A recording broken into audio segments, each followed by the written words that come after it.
Of all the animals in the world, there are some that really stand out. That we think are special. We find them undeniably, almost unbearably cute.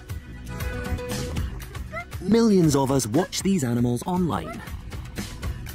But behind every feature we love so much, that big round head,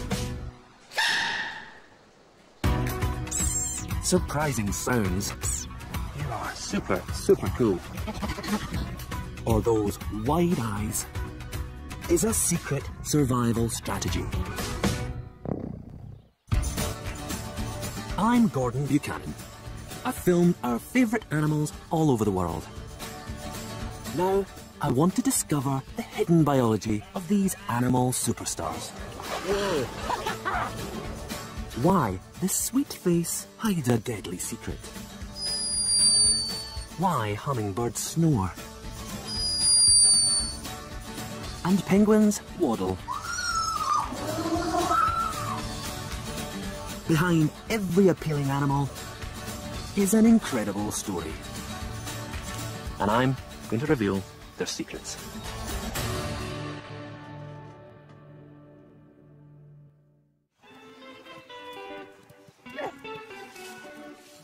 If you took a poll of the top 20 animals on the planet, I reckon these guys would be right at the top. They are fantastic. Those enormous ears, their trunks, beautiful eyes. I just love them. But we've all got our own favourites. Animals we find irresistibly appealing. Hello. How are you doing? Sometimes we fall for the sounds they make. Is that an invitation for me to tickle you? It is. It is. Others move in ways that delight us. But often, it's simply the way an animal looks that makes it so compelling. And they don't come much better looking than the iconic giant panda. Famous as a symbol for conservation and for its sneeze. Maybe you were one of the 200 million people that watched this online. Our monochrome love affair began in the 1970s, when China gave the first pandas to the Smithsonian Zoo. And just last year, their newest baby had over 2 million visitors, all desperate to get a glimpse. I've come to meet the little crowd pleaser. Hello, Bobo. You really are the most adorable panda in the world. Pandas really have to be one of the most recognisable animals on the planet, and arguably one of the best loved. They are an extraordinarily good-looking animal. Now, pandas aren't the biggest of bears. If you want overall size, you have to look at brown bears or polar bears. But look at the size of that head. It is much bigger, much rounder than that of any other bear. And it's that beautiful big face that really stops them looking like a predator. Makes them look less threatening. And when you look into the face of a panda, you don't feel any threat at all.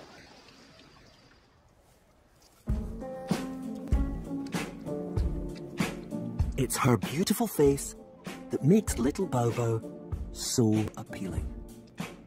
But why is it proportionately so much bigger and rounder than other bear cubs? Pandas are classed as carnivores. They have the teeth and claws of meat eaters, but they don't act like carnivores. Around 5 million years ago, pandas actually lost the taste for meat. They switched to the food source that was most abundant. A sensible choice, you'd think, except a stick of bamboo has barely any calories, especially compared with a hunk of red meat.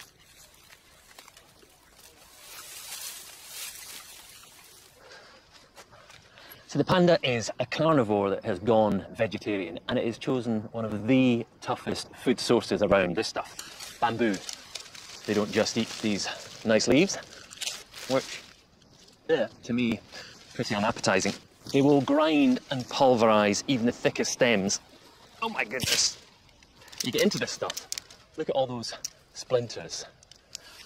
A bear like the highly carnivorous polar bear can survive for days and days on a single kill, but for a panda to get enough calories to survive just eating this, they have to eat for, wait for this, 16 hours a day. Breakfast, lunch and dinner is bamboo.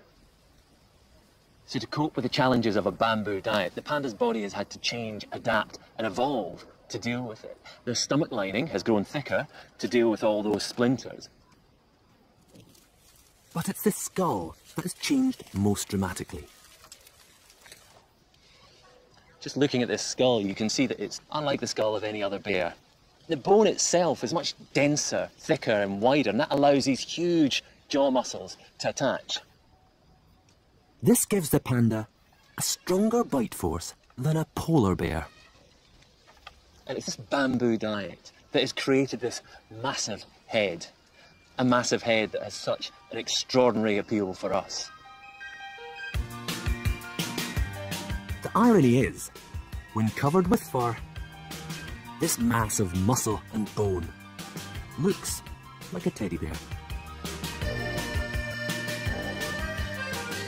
And Bao Bao's markings only make her more appealing.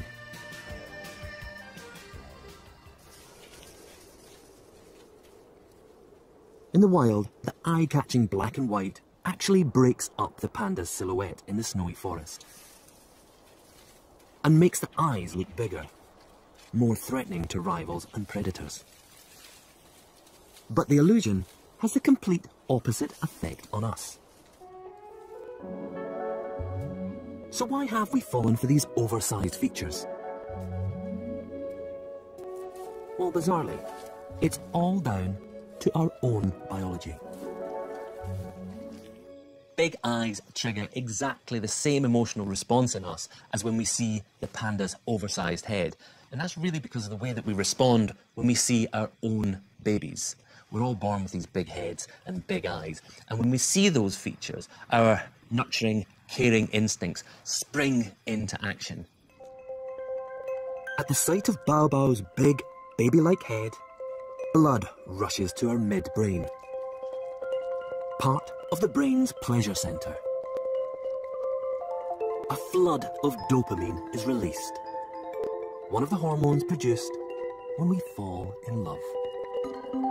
This chemical reaction creates emotions. It's what makes us go all gooey. Psychologists call it the cute response, and the cute response is so powerful, primitive and deep-rooted that it can be triggered when we see those features in other species, in animals. Our love of the panda is down to our evolutionary hardwiring. We just can't help it.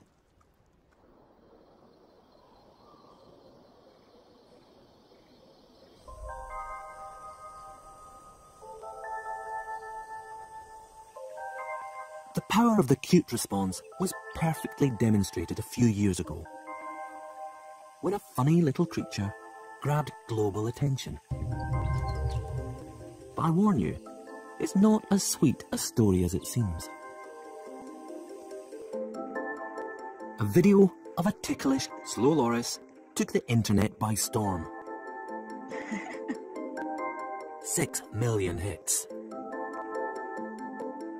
We couldn't get enough of this wide-eyed little gremlin.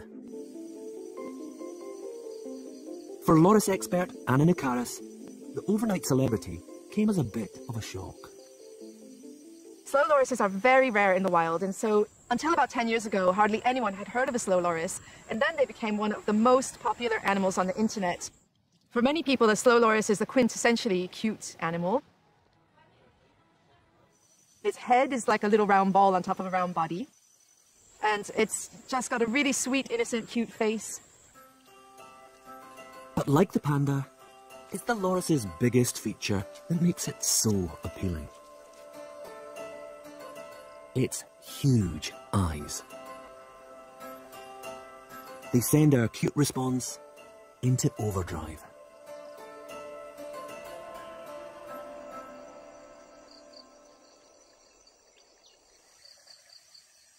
But it's in the wild that the true purpose of those incredible eyes and the dark side of the sweet little loris is revealed. Lorises are nocturnal. In the dark, their huge pupils dilate wide. This allows all available light to pass straight into the eye. It gives them excellent vision, even in the faintest of starlight, which they use to stalk and catch prey.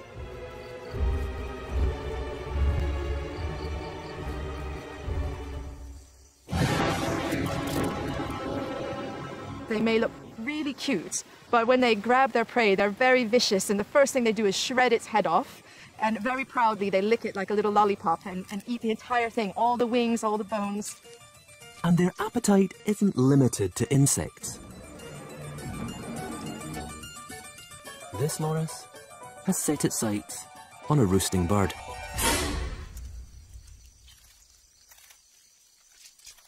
If that isn't enough to put you off your dinner, they have an even more unsavoury skill. What strikes one most if you see a slow loris is that they have a long back with a dark stripe. And when they climb, they move like a snake. Their spine moves in an S shape. And if you try to catch one, they hiss at you just like a snake. They raise their arms above their head and they form a hood above their head like a cobra. Because the internet cutie is the world's only venomous primate. Lorises secrete an oil from their elbow, which, when mixed with their saliva, creates a deadly cocktail. We know people who've lost half a limb, who've lost fingers, people who've nearly died, and people who have died from their bite. So it's an animal you don't want to mess with, despite the fact it looks so appealing. So probably best not to tickle one then. In the case of the slow loris, our instinctive acute response is actually misleading us. We see those big eyes, we imagine the loris is completely harmless, we want to care for it, we even want to own one as a pet. And clearly, as the world's only venomous primate, it's not the best animal to have around the house. It's illegal to buy lorises, but the demand is so high caused by these videos that lorises have become extinct in many of their jungle habitats. It's a cautionary tale that cute can be a curse.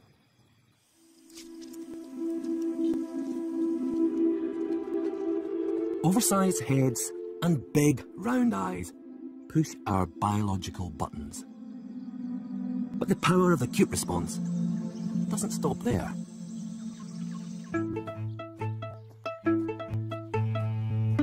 I'm on my way to meet another animal favourite that proves that almost any feature can be a trigger, as long as it's big enough.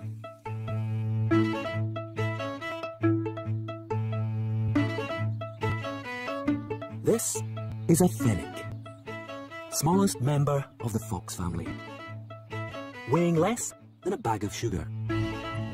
But it's not its size that's made the fennec famous. Those are. This little guy has the largest ear-to-body ratio of any carnivore. Have a look at those ears. They are phenomenal, completely oversized. Don't get me wrong, I'm a big fan of all foxes, but those ears really are extra special. Hello, how you doing? You see as he's standing there, the ears are constantly rotating, twitching, just drinking up every single sound. He's showing off his specialist skill. And fennec foxes are incredibly sweet looking, but they're also a very efficient hunter. And those ears are the tools of their trade.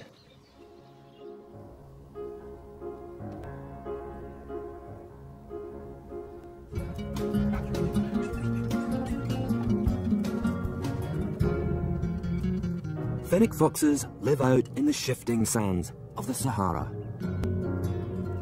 In miles of open desert, finding anything to eat can be difficult. A game of hide and seek. But fennecs have two unfair advantages.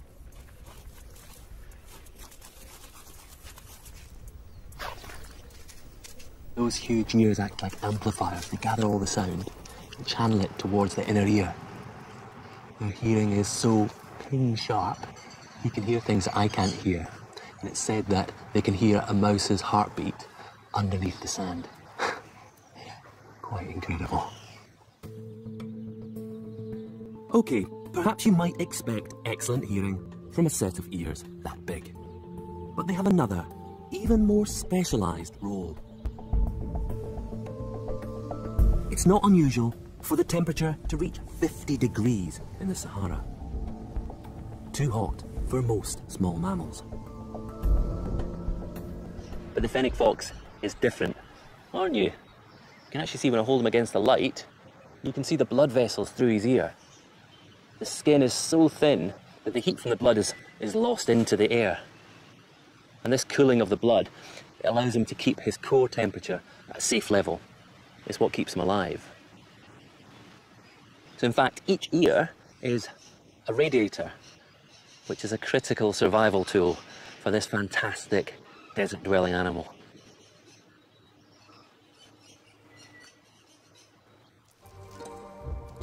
Facial features are clearly a key factor in deciding which animals we find cuter than others. But there's one last physical attribute that tops them all.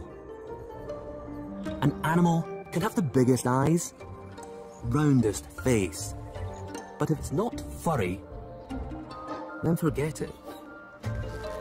The word fluffy gets over 20,000 hits on search engines every week.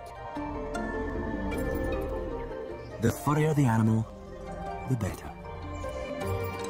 Which brings me to America's west coast.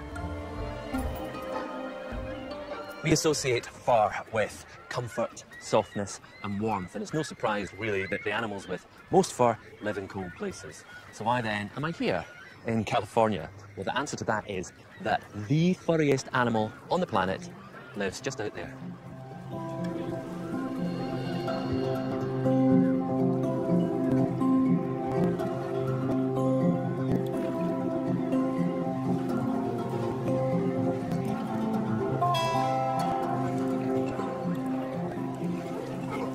Whoa! Okay, there we go. Just in front of me, I can see the faces of what I'm after. Sea otters. They have to be the most charming animal on the water. When you just look at them. That lovely round face, long whiskers. That one's looking a bit slick with all the water. So there's another one that's fluffing itself up a bit. I've got round about 5 million hairs on my body. A sea otter has up to 800 million hairs on its body. That's round about 1 million hairs per every square inch. That is an astonishing amount of hair, and that's what makes sea otters the furriest animal on the planet.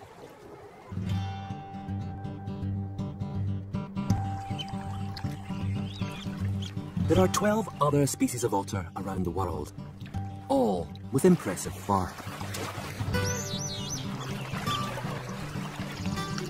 But it's not nearly as dense as their Californian cousins. So just why is a sea otter so furry? Sea otters spend 95% of their lives in the water. The ambient temperature is really quite warm, but the water itself is quite chilly, maybe around about 10 degrees. If I fell in there, I probably wouldn't last that long. Other sea creatures like sea lions, walruses, they've got blubber. It's this thermal layer that protects their bodies. Sea otters don't have the luxury of blubber, but what they do have is fur. Lots and lots of fur. What we see are the long, tough guard hairs. They provide a barrier, aren't completely waterproof. Below is the otter's secret weapon. A dense, soft underfur. By rolling, rubbing and fluffing, they push and trap air in between their fur fibres, which stops cold water ever reaching their skin. But a sea otter's coat is more than just a dry suit. It plays another fundamental role in their survival out at sea. Sea otters are the most recently evolved marine mammal, and so they're not as fast as seals and sea lions in terms of their ability to catch, swimming fish. Here in California, they eat somewhere between 60 and 65 different species of prey items, typically crab, sea urchin, clam, mussel. One of the adaptations that sea otters have for eating these hard-shelled prey items is that they're tool users. In some cases, it's as simple as picking a rock up off the bottom of the ocean and cracking clams or mussels. But in other situations, it can be much more complex. We've seen otters that use things like bottles as either a hammer or an anvil. They might bang hard-shelled items against docks or boats. Clever stuff. But what's truly ingenious is how the fur comes into play. Using a tool in the middle of the ocean would be almost impossible. But all that trapped air makes the otter buoyant. And its stomach, a floating work surface, from which they can consume up to 25% of their body weight in one day. So keeping this fantastically useful fur in tip-top condition is crucial. This pup will rely on mum to keep it warm, dry and afloat until it learns to groom for itself. But sometimes babies are orphaned or abandoned. And Carl and his team are called in. At the Monterey Aquarium Sea Otter Programme, Carl takes in pups as young as a day old. When we get a stranded pup, all we're trying to do is basically rehydrate the pups, start them on a bottle feeding formula. I should probably explain Carl's get-up. It isn't safety gear. This pup is about as dangerous as he looks. The mask stops the pup thinking Carl is his mother. If he's going to make it in the wild, then it's best he doesn't get too attached. To mimic the care that a pup would get from mum, Carl and his team run an otter salon. We start out with big, broad towels to essentially absorb most of the water. And once the fur is sufficiently dry, we'll start incorporating brushes. The brushes then allow us to separate the fur and get the airflow down into the underfur.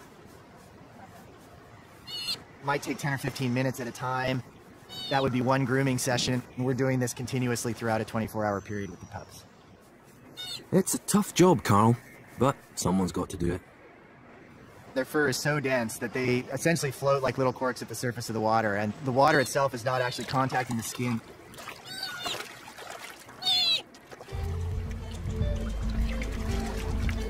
By the time he's released back into the wild, the pup will have learned all the skills he needs. And his incredible fur will help him survive life as a wild otter out in the bay. For the panda, loris, fennec and sea otter, supersized features are vital. They will allow them to live in very different and challenging environments, to find food and keep their body temperatures in check. But appeal isn't always just about looks. Sometimes it's the way an animal behaves that makes it a favourite. Elephants don't have big forward-facing eyes. They're not furry. They're hairy but not fluffy. And I'd argue with anyone that says this isn't cute. So something else is going on here. Something else is triggering the cute response. And I think a lot of it is to do with that nose.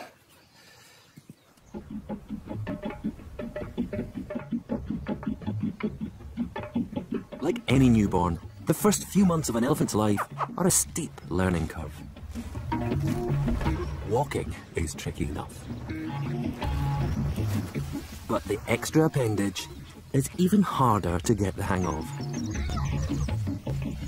Elephants are born with short, stubby trunks, but they elongate rapidly over the first few weeks. Mastering the movement can be a minefield.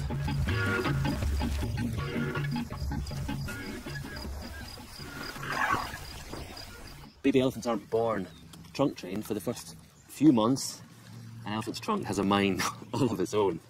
And to watch a baby elephant learn to use its trunk has to be one of the most endearing things in nature.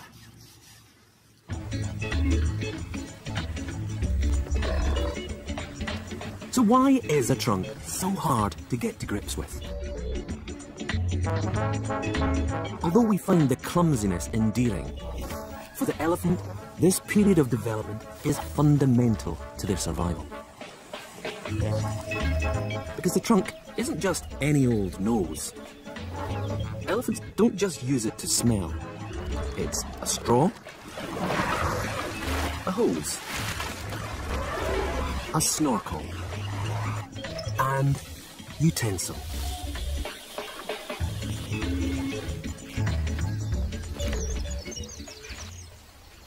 While almost every other limb in the animal kingdom uses muscle and bone together to create fine movement, an elephant's trunk is different.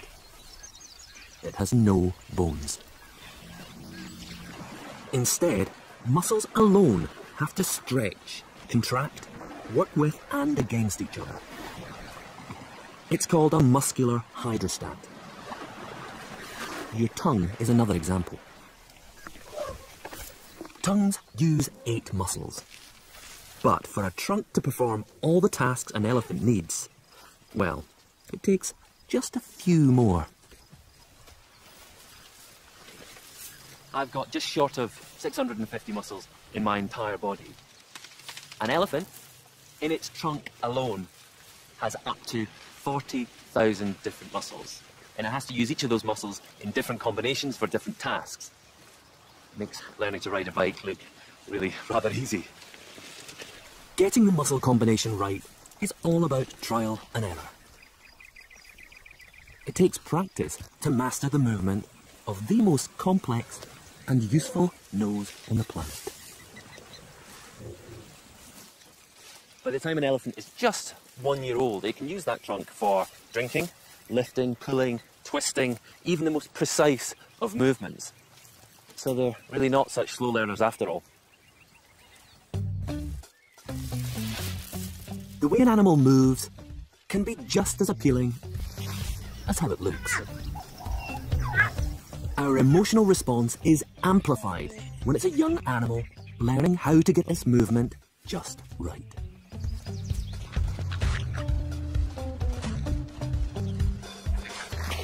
Clumsiness in babies of all species is another major trigger of the cute response.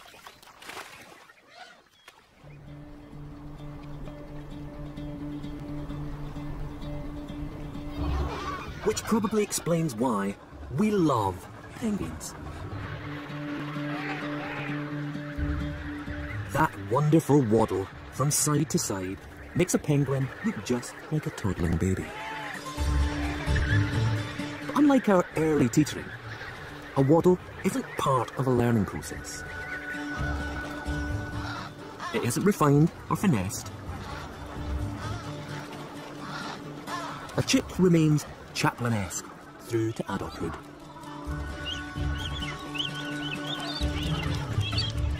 Most animals have evolved to get themselves from A to B efficiently. So why do penguins resort to waddling? Well, although they breed and bring up their chicks on land, most of their lives are spent in the ocean.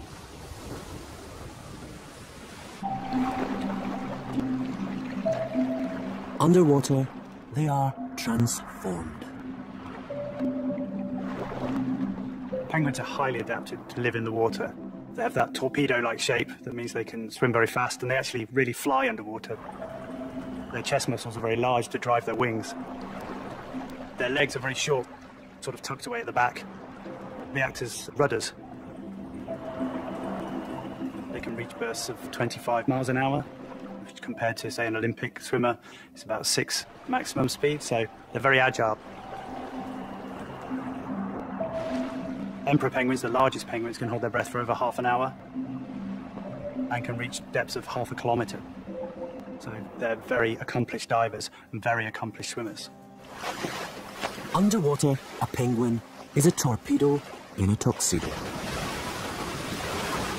But on land, these fantastic adaptations prove, well, to be a bit of a problem.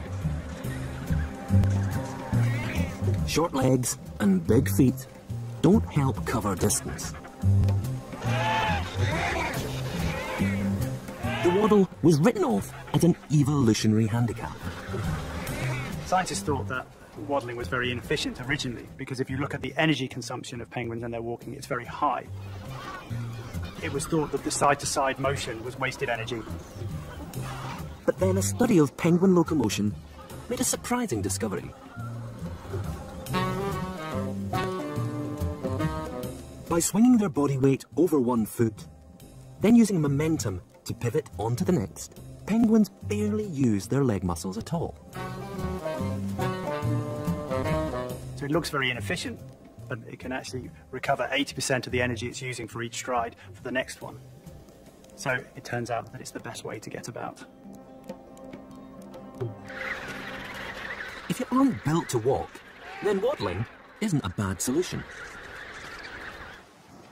Imagine this is a penguin waddling. Rather than moving forward and using energy to pick up legs and feet, the penguin swings from side to side. Each swing stores up energy for the next swing. That way, penguin can use momentum and gain ground. Waddling might not be the most elegant way of moving around, but a penguin's ability to waddle allows it to survive under the water and on land. And penguins aren't the only animal whose iconic movement hides a surprising secret.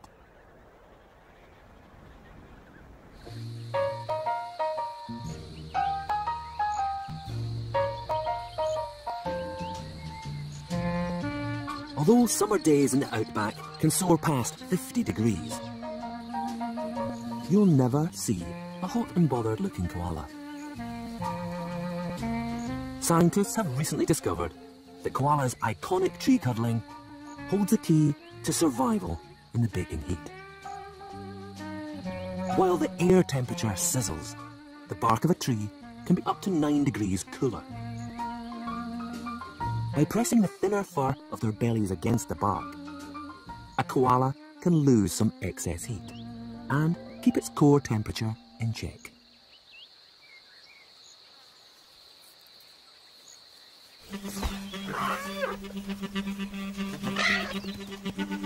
We find weird and wonderful movements incredibly appealing.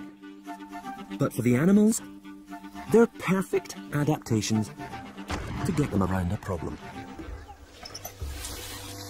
A dexterous trunk, a comic waddle, or a cuddle is key to success. But it's not just visual clues that trigger our acute response. Sounds can be just as powerful. This is Eli. He's a 5-year-old chimpanzee, and it is incredibly easy to see why our species has such a strong affinity for his species. I mean, look, we could be brothers. Well, brothers from another mother.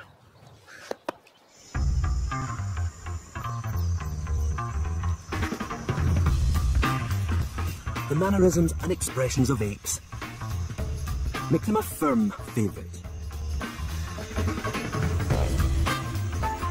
We are so alike. And there's one particular behaviour, a sound that we share, that's recently piqued expert interest. A troop of chimpanzees is just like any human family. They hang out, play, and they laugh.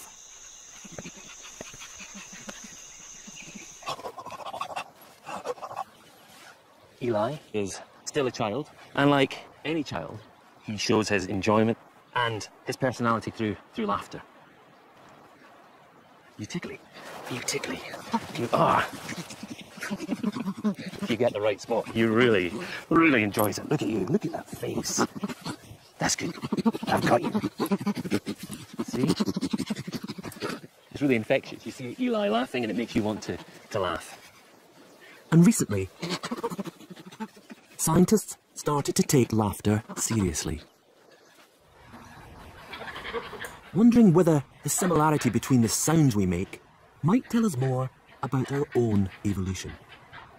We were interested whether we share emotion behaviors with apes, and there were some very interesting cues that indicated that laughter may have deep biological roots. In the name of science, Marina started tickling. She collected footage from chimps, orangutans, and gorillas. We recorded these sounds and used then these sounds in order to conduct a systematic acoustic analysis. When Marina gathered all the giggles together, a pattern began to emerge. The apes furthest away from us on the evolutionary tree, orangutans and gorillas, made a very simple sound when tickled. But tickling our closer cousins, chimps, produced a more complex laugh sound. Due to this matching, we could conclude that these vocalizations that we examined were laugh vocalizations, and that apes produce laughter, and that laughter is at least 13 to 16 million years old. Bonobos, who are the most similar to us genetically, also have the most human-like laugh. Marina's findings show that laughter has evolved with us. You can see when Eli laughs, he laughs like this. So he's using his outward breath and his inward breath.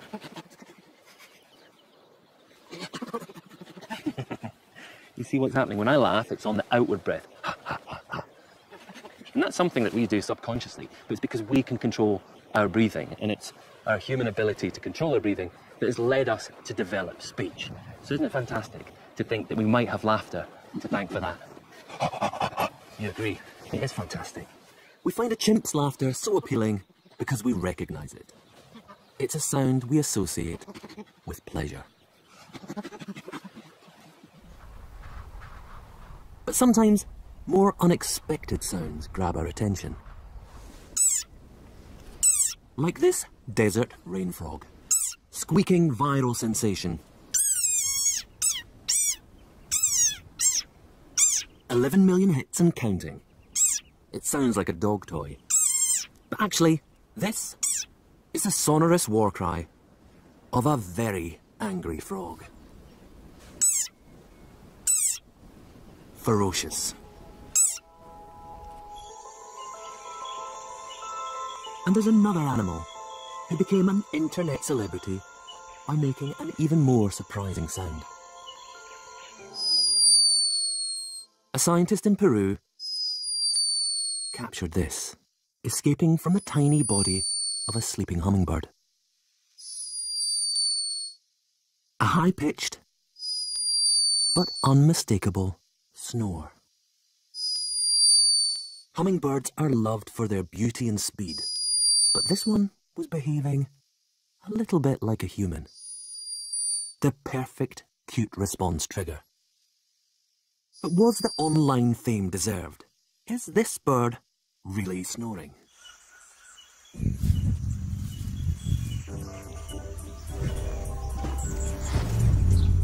Even before the snore, hummingbirds fascinated scientists. From the day I first laid eyes on them, they appeal to me because they are just such unique creatures. They are the only true species of bird that actually can hover for sustained amounts of time. The smallest species will flap their wings about 60 times a second. Try to move your arm that fast, it's pretty difficult. The smallest hummingbirds weigh as little as 2 grams, which is less than a paperclip. This rapid movement is a lot to ask for such a tiny body. It uses up so much energy that a hummingbird needs to feed almost constantly.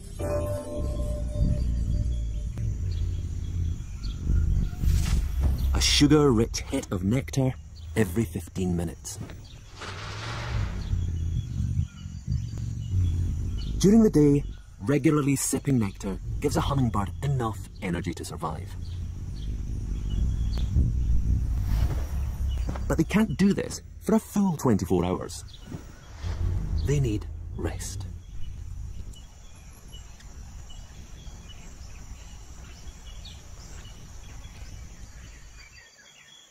The sun's about to set, and fairly soon I'm going to want to go to sleep. That's not a problem, because through today I've taken on board more than enough calories to see me through the night. But a hummingbird has to feed every 30 minutes or so, even when it's not flying.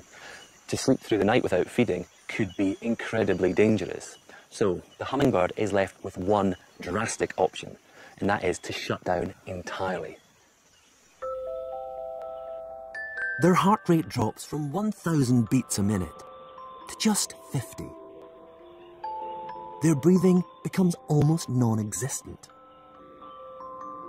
using just enough energy to stay alive. It's called torpor, and scientists like Dawn are only now beginning to understand it. Most of what we know about torpor has been learned in the laboratory.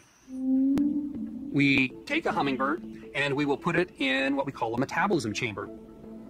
We measure the oxygen content of the air. If their oxygen consumption gets really, really low so that it's even difficult to measure, then we know that the bird is in torpor. The internet footage is actually from an experiment very similar to Dawn's. The hummingbird has spent the night in torpor to save energy. But that doesn't explain the snoring. Sleep and torpor are very different. When we go to sleep, our lungs are still working, our hearts are still beating away, and we can wake up really quite quickly. But for a hummingbird to come round from torpor, it has to kickstart its entire body. It has to get its breathing and its heart rate back up to speed. Which is exactly what this hummingbird's doing.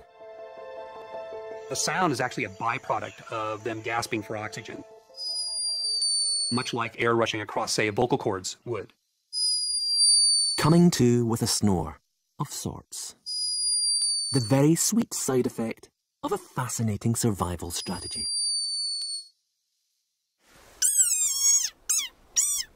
We associate high-frequency sounds with surprise, comedy. And coming from such unexpected animals, they're pretty funny.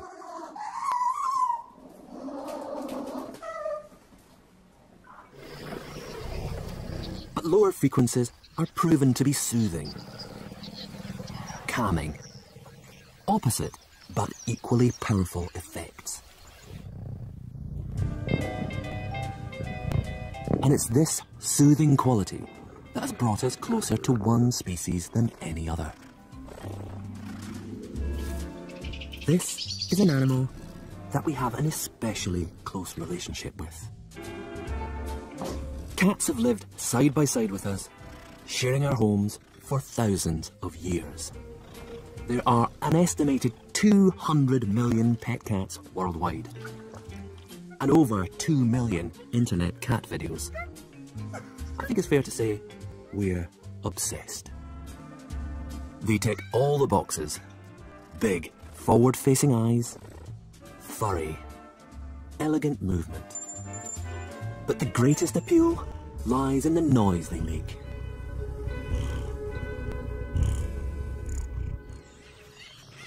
I'm not much of a pet cat person.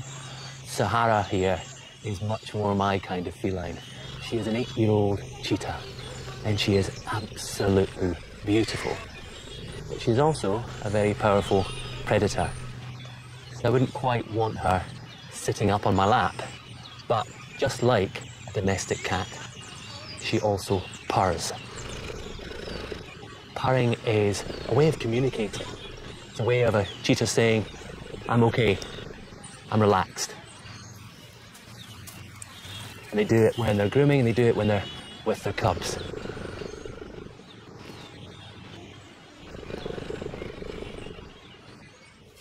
Many cat species purr. Cheetah to moggy. It's made when the muscles in the throat contract and relax, making air vibrate past the voice box. A purring cat is a happy cat, but they'll also purr when injured or unwell. And this is where it gets interesting, because purring uses energy. And why would a poorly cat waste precious resources? Her purr really is incredible. You can't just hear it, you can actually feel it thrumming and vibrating through her whole body. And new research has suggested that purring might have some hidden health benefits.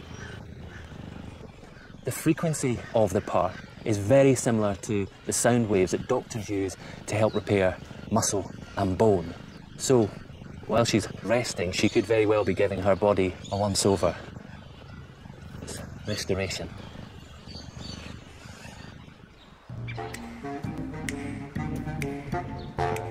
But unfortunately for us, a purr is not all positive. Cats were first domesticated over 9,000 years ago, which means they've had plenty of time to get to know us. Perhaps too much time. Recent research discovered a second type of purr that cats use. Not to heal, but to get their own way. It's louder and more urgent. And the masterstroke is that extra high pitch. A peak of 600 Hz, which mimics the frequency of a human baby's wail. Cats have perfected a purr that we find impossible to ignore. Using it when they want to be fed or to get a stroke. It's psychological manipulation. We are powerless to the purr. Cunning and incredibly clever.